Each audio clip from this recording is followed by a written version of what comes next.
रामचंद्र भगवान की जय। पवन सुत हनुमान महाराज की जय।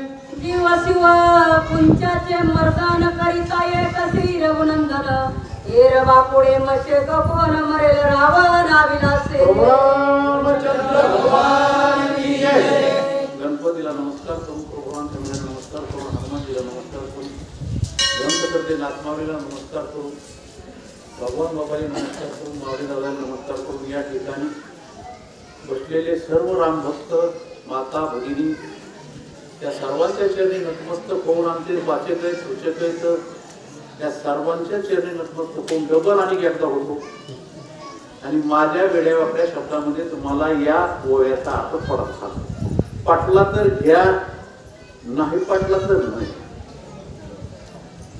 कारण हा विषय फार गहन आहे। रामायणामध्ये 3 प्रसंग आलेत असे। एक पहिल्यांदा हा प्रसंग आहे, भक्ती कशी आहे ती ओळखायचा। दुसरा प्रसंग आहे सीता देवीने राम कसा आहे तो विचारलेला। तिसरा प्रसंग आहे रामाने सीता कशी पाहिले ते विचारला। एक किष्किंधेमध्ये याच ठिकाणी याच जागेवर म्हणजे तिथं होते राम। पुन्हा ह्याच्यातला प्रसंग असा आहे साधकांनो, एक महान भक्त आहे, साधा भक्त नाही, मारुतीराव साधा भक्त नाही, आणि तो भक्त सीता देवी विषयी प्रभू रामचंद्राला विचारतो आणि भगवान प्रभू रामचंद्र सीतेविषयी महान भक्ताला सांगू लागले। आतापर्यंत सर्वांनी सीतेचं स्वरूप काय केलेलं आहे। मला एक कोण गेली होई महाराज, सीतेचे अवयव किंवा इंद्रिय 10 इंद्रिय तुम्हाला आम्हाला 5 ज्ञानेंद्रिय 5 कर्म इंद्रिय।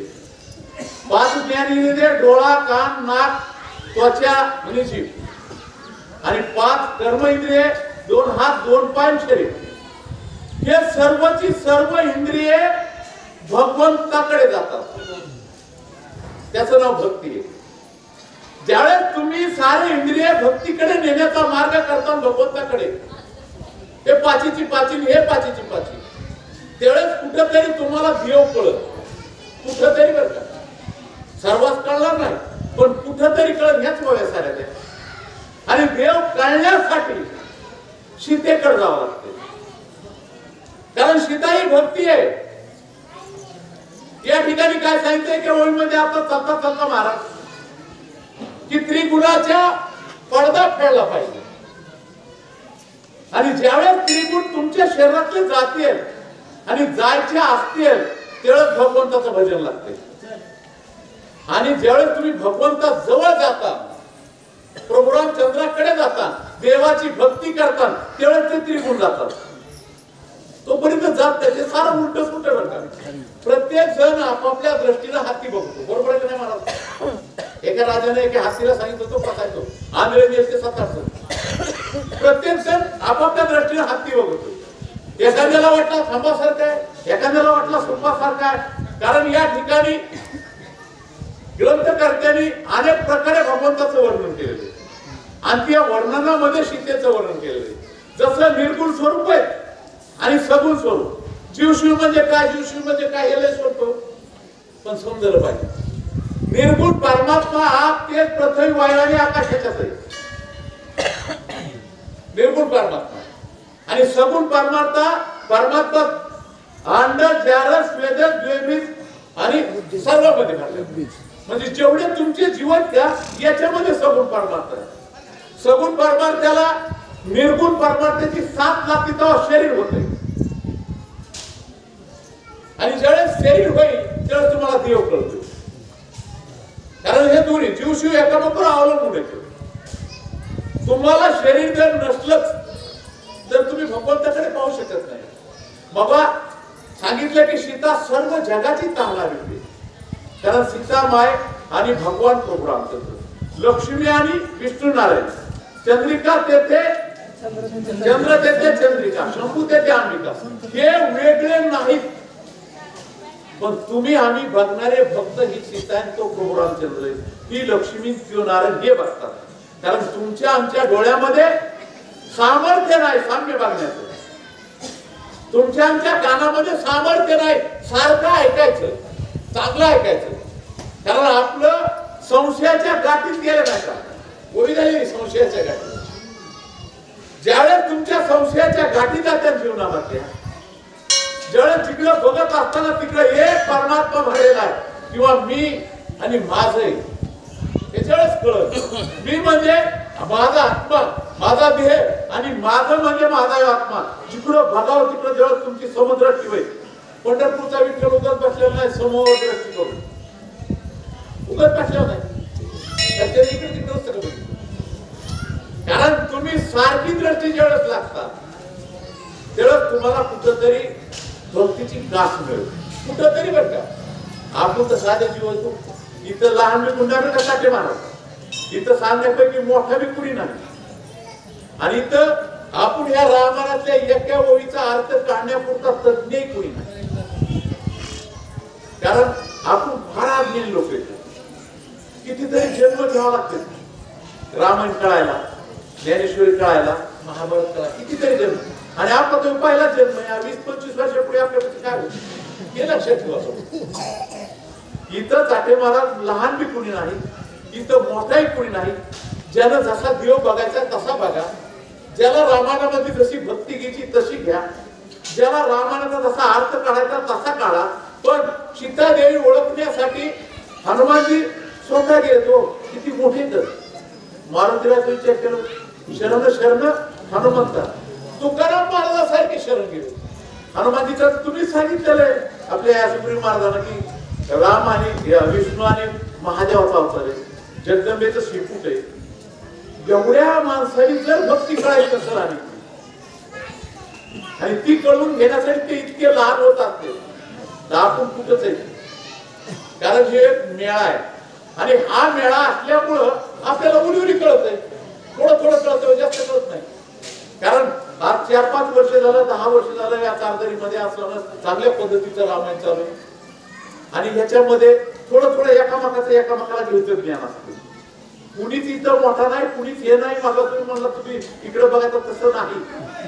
आपणच आहे सारे आणि आपल्यालाच हे सारं शेवटलं नाही.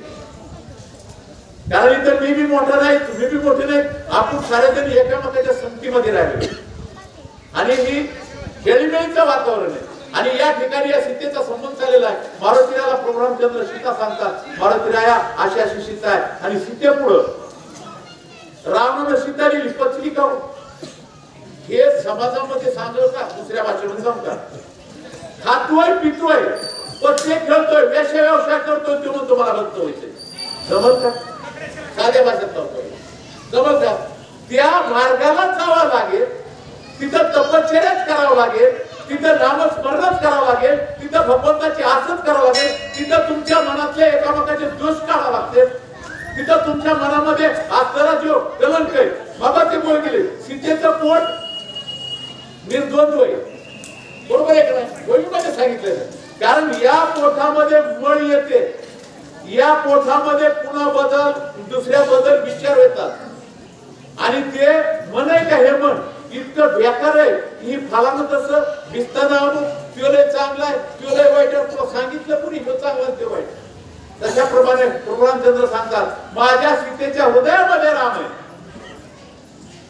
माझ्या सीतेच्या पोटामध्ये कसलीच मळ नाही. आणि ज्यावेळेस तुमच्या पोटामध्ये मळ नसेल त्यावेळेस तुम्हाला सीता समजेल, भक्ती समजेल. आणि या भक्तीकडे जाण्याचे हे मार्ग प्रभू रामचंद्र हनुमानजी सांगतात. चला राम नामाचे निगमनी गाठाळ भिकेचे सांडोनी अनुस्मित तंतू घेऊनी अनुसंधानी होविले. जे सांगता येत नाही, जे सांगतायत तंतू असतो तंतू. एक स्त्री काय करते त्या तंतूमध्ये पूर्ण चांगले चांगले मणी होते. बरोबर आहे का? तसं नाही सीतेचं, तसं नाही भक्तीचं. भक्ती जर ओळखायची असली तर बारीक सूक्ष्मातून सूक्ष्म व्हायला पाहिजे, लहानातून लहान. त्याचा अर्थ आहे म्हणून लहानपण दे का देवा म्हणते. प्रभू रामचंद्राचा हनुमानजी भक्त किती मोठा होता तरी कारण मी एक तुच्छ सेवक आहे रामाचा. रावणा मी एक तुच्छ सेवक आहे आपण म्हणून मिळतो आपल्याला थोडंफार करायला आणि तिथंच आपल्या मनामधला अहंकार आहे आणि जोपर्यंत तो अहंकार जात नाही तोपर्यंत आपल्याला सूक्ष्मातलं सूक्ष्म कळत नाही आणि सूक्ष्मातला तंतू घेऊन आपल्या शरीरामध्ये किंवा आपल्या ह्या मनाची गाठ फेडता येत नाही जोपर्यंत गाठ ह्या मनाची गाठा कारण आपलं मन गाठ्याला गाठ्या ह्याच्याविषयी गाठ त्याच्याविषयी गाठ त्याच्याविषयी हे कुणी सांगितलं तुम्हाला आपलं आपण हित करायचंय आपलं आपण रामायण बघायचंय आपलं आपण ज्ञानेश्वरी बघायची आपलं आपण महाभारतात काय सांगितलं बघायचंय आपलं आपण प्रपंचात आपल्याला प्रपंच नीट करता येत नाही लक्षात ठेवा दारिद्र्य काय कशाबद्दल आपल्यामध्ये मला सांगा कोण सुखी आहे संसार कशाबद्दल आहे कोण सुखी आहे संसार ज्याला नीट करता येत नसल तो परमार्थ केव्हा नीट व्हायचा कारण संसारातील परमार्थाची सांगड आहे थोडीफार ज्याला संसार येतो कारण ज्ञान अज्ञान आणि विज्ञान अज्ञानानं माणसं प्रपंचामध्ये दुःखी बनतात विज्ञानानं माणसं संसारामध्ये सुखी बनतात पण ज्ञानानं माणसं संसारामध्ये सुखी बनण्यापेक्षा समाधानी होत नाही त्यासाठी ज्ञान लागतं आणि ज्ञान घ्यायचं असेल तर भक्तीच्या मार्गाला जावं लागतं आणि ज्यावेळेस तुम्हाला भक्ती कळल त्यावेळेस तुम्ही हळूहळू ज्ञानाकडे चालणार नाहीतर जाऊ शकत नाही असं प्रभुरामचंद्र सीतेविषयी बोलतात साधे हे सांगायचे कारण सूक्ष्मातून सूक्ष्म तंतू हे आनंदाचे घ्यायचे आनंद आहे सीता हे आनंद आहे बरं का आणि आनंदात जायचं असेल तर आनंदी व्हायला लागतो आणि आनंदी व्हायचं असेल तर मनामध्ये गाठीच लागल्या नाही पाहिजे कारण त्याच्या अज्ञानाच्या गाठीत का त्या सोडल्या पाहिजे त्यावेळेस तुझा म्हणे हरीला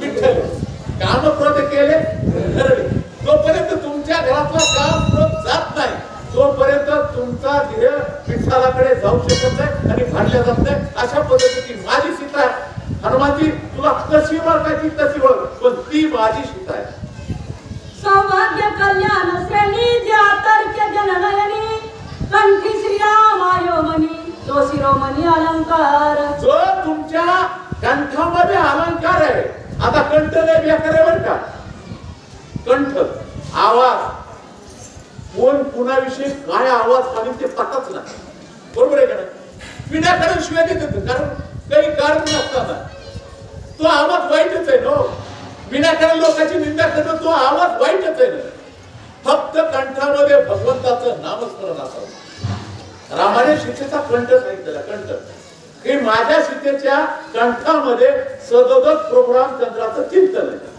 सांगा आपल्या कंठामध्ये आहे का मग आपण सीता होऊ शकतो का आपण भक्तीकडे जाऊ का आपल्याला देव दिसल का आपल्याला भक्ती मार्ग कळल का कळतोय चार जरी कार्य इतकं तात्पुरता गावाकडे गेला की ह्याचं पीक झालं त्याचं आम झालं सुन म्हणते सासूला तिला काही कामच नाही पोरगा म्हणतो बापाला कुठते की सुट्टे चलते कसा आपला कंठ रामाकडे जाईल कारण माझ्या सीतेचा कंठ सदोदित प्रभू रामचंद्र जरा सीतेच्या अवताराचं विश्लेषण करा सिनेमाला थोडस विश्लेषण करा बरोबर आहे का नाही सीतेचा अवतार किती दुःखात आहे किती दुःखात आहे कसं बस राज्य मिळायचे वनवास आला वनवासातून परत नेलं 4-2 महिन्याची गरोदर झाली की पुन्हा वनवास आला पुन्हा लोकांनी सीता एवढी सज्ञान असून सीता एवढी भक्ती असून सीता एवढी पतिव्रता असून बी जनतेनं नाव ठेवलेच ना तसं तुम्ही ज्यावेळेस भक्तीच्या मार्गाला जाता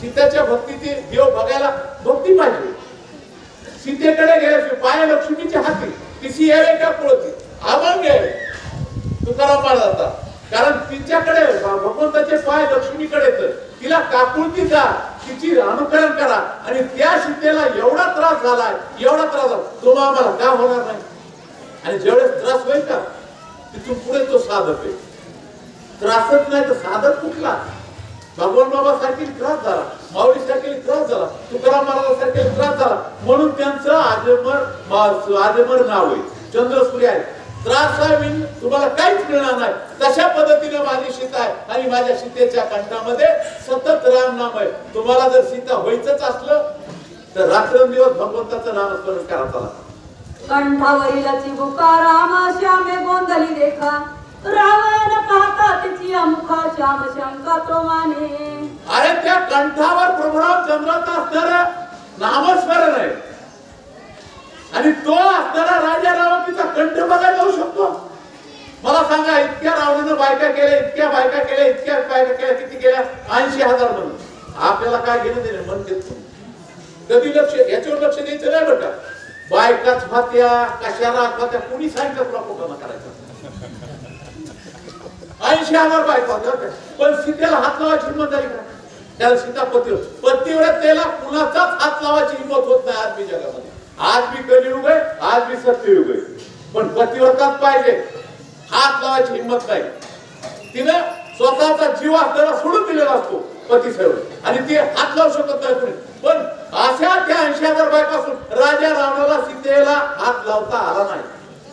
अशा होता. आणि तो रावण म्हणजे काम, क्रोध, मद, मच्छर, दम, अहंकार हे भरलेला जाता ते ना, याचं नाव रावण.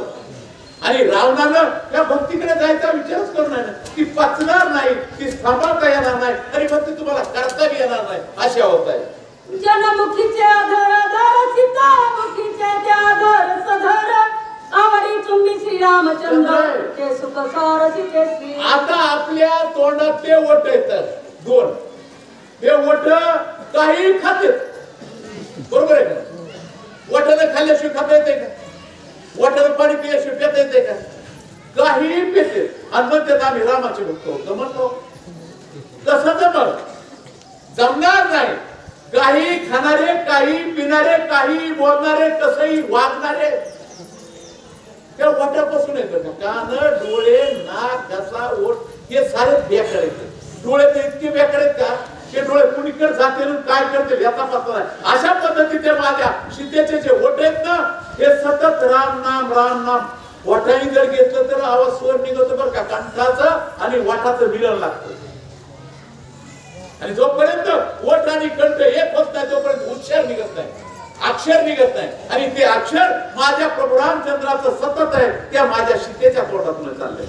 मुक्तपणाच्या विलासावनिता धरी सुवर्ण भासा पडोनी मुक्त आले नासा राम परेशान नवदोनी.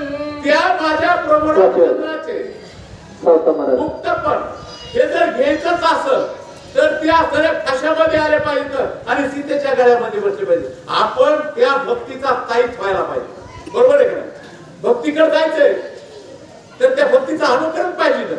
सीतेच्या गळ्यामध्ये म्हणजे सीता ही भक्ती आहे आणि तिच्या गळ्याला लागलं पाहिजे. आपण सरळ काय म्हणतो, अरे फलाना माणूस फलानाच्या गळ्याला लागलं म्हणून त्याचं बरं झालं, हे शब्द आहे, बरोबर आहे का व्यवहारातले.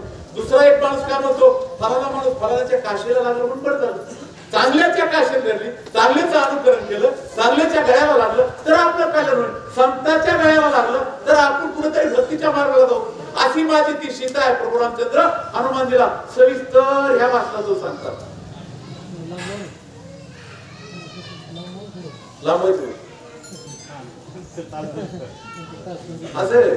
आणि जी आपल्याला सीता आहे ही सीता ओळखायची कशी हे मारुतीला सांगणार. हनुमानजी विचार केला मारुतीला, मला जायचंय पण सीताच ओळखायला नाही तर कशी. मला सांगा, एवढे ज्ञानी माणसं थोडासा विचार करते आणि आपण दारोला काम असताना जर गेलो तर कामच ध्यानात नसलं जाण्यात काय अर्थ होईल का?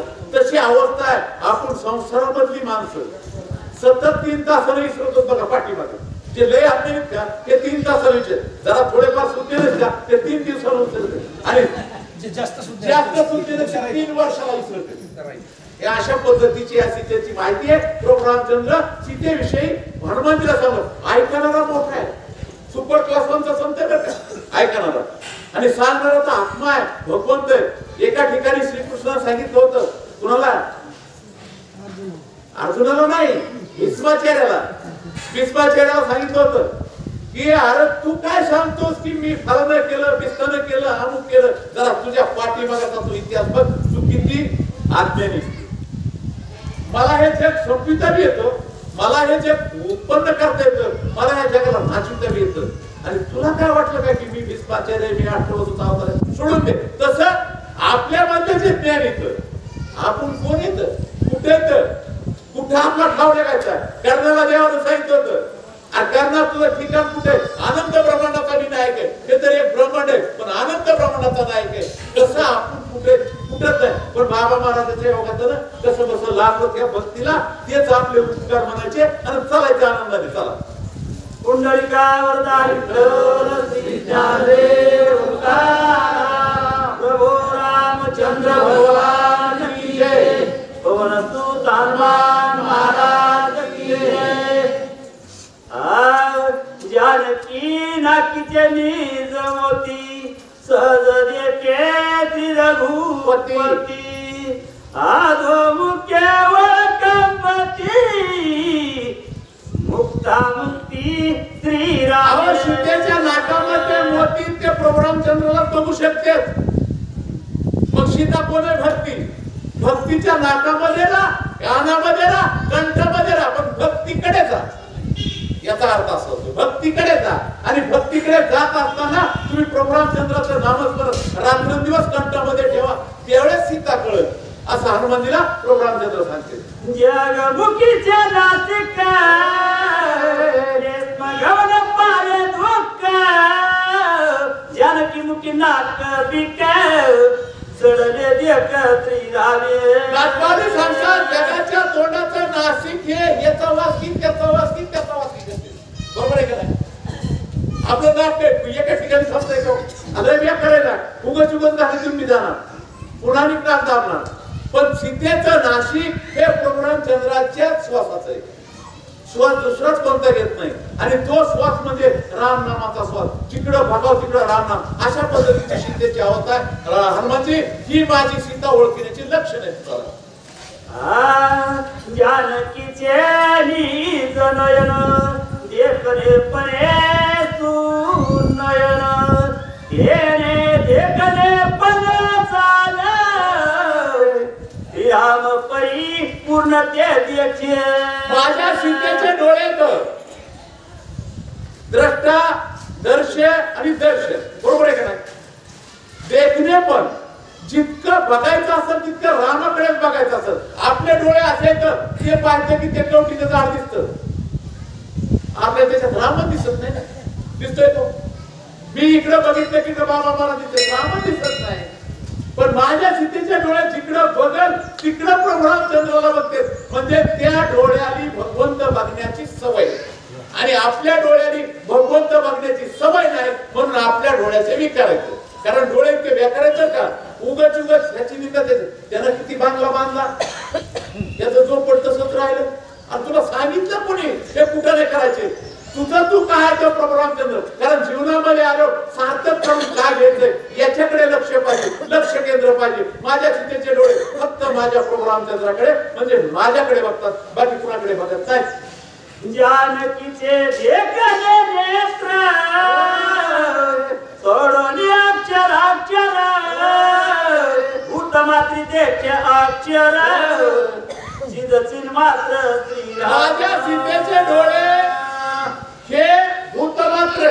या जगात जे जे दिसे भूत येथे मानिजे भगवंत. माझ्या सीतेचे डोळे जेवढे जीवसृष्टी. तुम्हाला वाटतं का माणसाला सीता देव म्हणून बघत होती? प्रल्हादाने सांगितलं देवाला, प्रल्हादाने त्या हिरण्यकश्यप जळीस्थळी काष्टी पाशाने मला देव दिसतोय. प्रल्हादाचे डोळे भक्तिमय झाले. तेव्हा काष्टमय लाकडामध्ये प्रल्हादाला भगवंत दिसलेला. आणि त्या सीतेचे डोळे जिकडं ज्या जीवाकडे बसले, मुंगीपासून हत्तीपर्यंत जीव असो, माणसाचा असो नाही तर पशुचा असो, याच्यामध्ये सीता जिकडे तिकडे भगवंताला बघत होती. ते डोळे आणि तुमचे डोळे फरक आहे. कारण तुमच्या डोळ्याला वायू आहे. कारण तुमच्या डोळ्याला सूर्यप्रकाश लागतो, तुमच्या डोळ्याला त्या ठिकाणी बल्ब लागतो, तेव्हा बघत आहेत. सीतेचे डोळे अंधारात बी बघू शकतात, उजाडात बी बघू शकतात आणि केव्हाही बघू शकतात. चला. सीतेचे जनीज श्रवण सावधान नित्य जाण. वचन अक्षरे रघुनंदन समाधान श्रवणार्थी. सीतेच्या डोळ्याची अवस्था ती आहे, पण कानाची अवस्था वाहिलीच आहे. जे ऐकायचंय ते भगवंताचं चिंतनच ऐकायचंय. जे ऐकायचं ते देवाचं नामस्मरणच ऐकायचंय. मला दुसरं काहीच ऐकायचं नाही. आपण तात्पर्यंत देवाचं नामस्मरण ऐकतो, दुसऱ्या तासात बाकीच्याच ऐकतो. म्हणून आपलं देवाचं मिळतच नाही, गाडच जमत नाही. कारण आपल्याला जायला तिथं फार उशीर आहे. 7-8 पिढ्या लागतील, पुन्हा पुन्हा जन्म घ्यावा लागते, अनेक प्रकारे जन्म घेतले तरच या ठिकाणी येतंय. आपण कुठेतरी बौद्ध शुक्रताची जोडी म्हणून विठ्ठल यावी, म्हणून कशी बसे आपलं काहीतरी पुण्य असेल, बाप दत्ताचं असेल, कुणाचं असेल म्हणून या ठिकाणी आलो. नाहीतर इथं भावतारी काय लोक नाहीत काय, या दर्यामध्ये खोऱ्यामध्ये गावांमध्ये लोक नाहीत काय, आता येतं कारदरीमध्ये लोक आहेत, पण त्यांच्या नशिबातच नाही म्हणून या ठिकाणी येऊ शकत नाही. आणि सीतेचे कान जिकडे बघाव तिकडं राम राम शब्द ऐकत होते. धन्य सीतेचे कपाळ, श्रीराम नवन नित्यच फळ, प्रेम कुंकुम स्वजळ, दुःख कल्लोळ श्रीरामे. रामाने सीतेच्या कपाळाविषयी सांगितलेलं आहे. अरे कपाळ फुटले, बरोबर आहे, नशिबात एक कपाळ फुटके आणि या कपाळ फुटकेचा कावा त्याला देव देव घालावा, तेव्हा यांना त्यांच्या कपाळ नशिबातच नाही. पण माझ्या सीतेच्या कपाळामध्ये किंवा माझ्या सीतेच्या नशिबामध्ये सतत प्रभू रामचंद्र आहे. आणि प्रभू रामचंद्र आपल्याच्या कारणाचं जिकडं बघावं तिकडं सीतेसारखा कपाळ व्हायला पाहिजे बरं का. आणि त्याच्यावर तो अलंकार शोभवतो, कारण बुद्धीचे वैभव अन्य नाही तुझे, एक केशवराजे सकळ दिसते. जोपर्यंत तुमची बुद्धी भगवंताच्या चरणाला लागत नाही तोपर्यंत तिला वैभव नाही. अशी अवस्था माझ्या सीतेची, माझी सीता एवढी कपाळ त्या समृद्ध आहे अशी त्या ठिकाणी असणार ती भगवंत त्या सीतेविषयी सांगतो.